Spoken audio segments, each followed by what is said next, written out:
Hi, Matt. Thought you might like to know another one of your clients stopped by the office this morning looking for you. He brought you some freshly homemade pancakes and $1,000 in unmarked $1 bills. He said they were for you because you showed him what it means to be a man. Shrug. Wasn't sure what he meant exactly, but he was making a rather focused motion with his right hand and forearm at the time. Rhythmic, purposeful, the kind of motion that starts slow and deliberate, then builds with what I can only describe as need for additional leverage. I read that moment right there as needing quotes. I wasn't entirely sure what he was demonstrating, but the intensity reminded me of a Ukrainian gold medalist mid routine. The passion was unmistakable. What truly elevated the moment was when he raised his hand, made a swift upward sweep, fingers stopping precisely 3 inches above his brow, then conducted a sharp slash downward like he was cueing the brass section, tapping play on his iPhone. I don't think I followed that. I think it was too wordy or something. Like I don't. Hold on, let me reread it. What truly elevated the moment was when he raised his hand, made a swift upward sweep. So right there, when he raised his hand, like what? Like what? His raised his hand, and then what was his fingers doing? What direction was his palm? Or like, I think I'm missing what that was. So I had a so right from the beginning, I wasn't sure how the motion started. So then I think it was off for me from there on. Okay, raised hand, made a swift upward sweep, fingers stopping precisely 3 inches above his brow. So I'm not really sure. Then conducted a sharp slash downward, like he was cueing the brass section, tapping play on his iPhone. Suddenly, Wagner's Ride of the Valkyries thundered from those tiny speakers, and things escalated accordingly. So, fuck. If I want to, I wish you were telling me the joke because the context of it might come through, but the text. So you know what? Seeing that it is a text, I'm not able to follow it exactly. Suddenly, Wagner's Ride of the Valkyries. It's probably a famous song that I'm just not familiar with. Thundered from those tiny speakers, and things escalated accordingly. He closed his eyes. His face took on an expression I can only describe as earned suffering. The look of a man who had crossed oceans, survived cholera, outlasted typhoid on a covered wagon while watching his fellow travelers fall one by one to dysentery, scurvy, tuberculosis, and the occasional enthusiastic case of high plains gonorrhea, and somehow kept going. A man with nothing left to lose. A man who eventually became a gold miner, drove his pick into the earth, struck the mother lode, and did not stop. It was quite dramatic. Perhaps even too dramatic, but who am I to judge? Whatever is happening between the two of you, it was clearly very special, and that's what matters most. Your uniquely hands-on approach really does seem to help clients in ways that keep them coming back for more treatment. The hard work you continuously take on, hits differently with a lot of the male clients you groom. Counsel. Great work, Matt. It's not going unnoticed.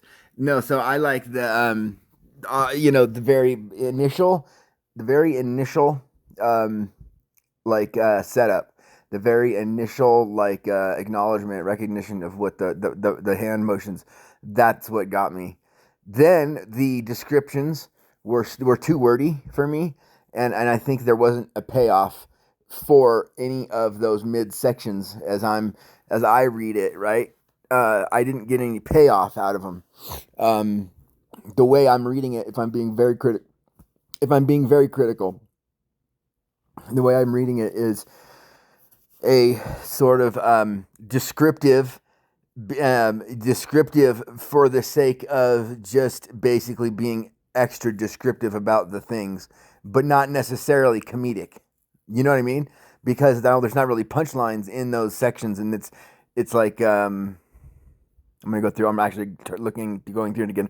Thought you might like to know. Another one of your clients stopped by the office this morning looking for you. He brought you some freshly homemade pancakes. I actually didn't catch that part at the beginning. That's pretty fucking funny. He brought you freshly homemade pancakes. $100,000 in unmarked bills. He said they were for you because you showed him what it means to be a man. I wasn't sure what he meant exactly, but he was making a rather focused motion with his right hand and forearm at the time, rhythmic, purposeful, the kind of motion that starts slow and deliberate, then builds with what I can only describe as a need for additional leverage. I wasn't entirely sure what he was demonstrating, but the intensity reminded me of a Ukrainian gold medalist mid routine. The passion was unmistakable. So I don't know that reference. But okay, but the intensity reminded me of a Ukrainian gold medalist mid routine. That maybe there's something to that I'm just not familiar with. So that's probably a me thing. What truly elevated the moment was when he raised his hand, made a swift upward sweep, fingers stopped precisely 3 inches above his brow. Then a sharp slash downward like he was cueing the brass like his type players. I don't even understand what's happening there. I want to know what that is. You got to explain that to me. Suddenly, Wagner's ride of the Valkyrie thunders from tiny speakers and things escalate. That one a bit wordy, so that one could be, I think, improved, and might drive a point home, and might get a little chuckity chuck if I think that was just wordsmithed a bit. Perhaps it was a song name change. I don't know. And then thundered from those tiny speakers, and things escalated accordingly. Now, okay, so here's how I'm reading it. I'm reading the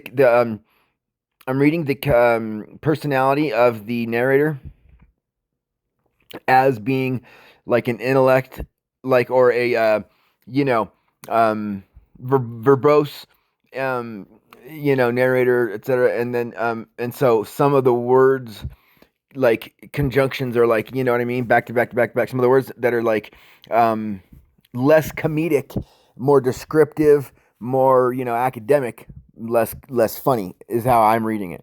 He closed his eyes. His face took on an expression I can only describe as earned suffering. Okay, that line actually right there, there's something really good about that line, I think. His face took on an expression I can only describe as earned suffering. There's something fucking gold about that right there. But here's how I'll say it. I think you got to find the funny in that line because there's something fucking epic about it. I just don't. I'm just not sure. I'm with it exactly, but I really like that phrase. The look of a man who has crossed oceans, survived cholera, outlasted typhoid on a covered wagon while watching his fellow travelers fall one by one to dysentery, scurvy, tuberculosis, and the occasional enthusiastic case of high plains gonorrhea. Somehow kept going. It's just so wordy. It's so it's a lot, and I think those mini commas to tell that type of and that da da da and that and that and that and that can fucking really work. I think really well, but I don't think that format can work really well with the highfalutin word choices. Like I think that format works really good to like express the over exaggeration of a of some effect. In this case, someone getting their ass kicked by everything under the sun. But the words happen to be rare words that don't get said a lot. Well, they're old for one thing, and so people don't say them a lot. But and so for some reason, those word choices with that format to me don't perfectly click. But I'm being sort of, you know what I mean? I'm just being sort of brutally judgmental here. A man with nothing left to lose, a man who eventually became a gold miner, drove his pick into the earth, struck the mother lode, and did not stop. Okay, so I don't follow a man with nothing to lose, a man who eventually became a gold miner, drove his pick into the earth. I don't actually follow that. It was quite dramatic, perhaps even too dramatic, but who am I to judge? Whatever's happening between the two of you, clearly very special, and that's what matters most. Your uniquely hands-on approach really does seem to help clients connect. So I almost would take out uniquely, because yeah, I do get that it's extra descriptive, but I think it takes away from the flow and the cadence. Your hands-on approach really, like your hands-on approach really seems to, no, your hands-on approach really, okay, your hands-on approach really helps. Let's see, your hands-on approach really helps clients connect in ways that keep them coming back. Your hands-on approach seems to keep your clients coming back for more treatment. I almost feel like it's that. Your hands-on approach, your hands-on approach seems to keep clients coming back for more. Your hands-on approach.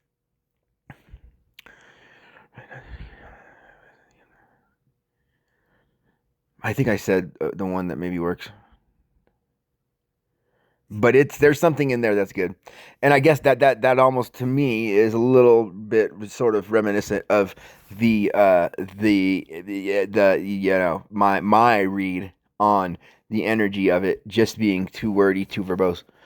The hard work you continuously take, I mean, take on, hits differently with a lot of male clients you groom. I mean, counsel. So, okay, the hard work you continuously take. I mean, so you're basically saying the hard work you continuously take, you're essentially saying he is getting taking like taking it in his ass. Is it like what this insinuation is? I mean, take on. There's a lot of male clients you groom. I mean, counsel. Great work, Matt. It's not going unnoticed. So, okay, that last paragraph.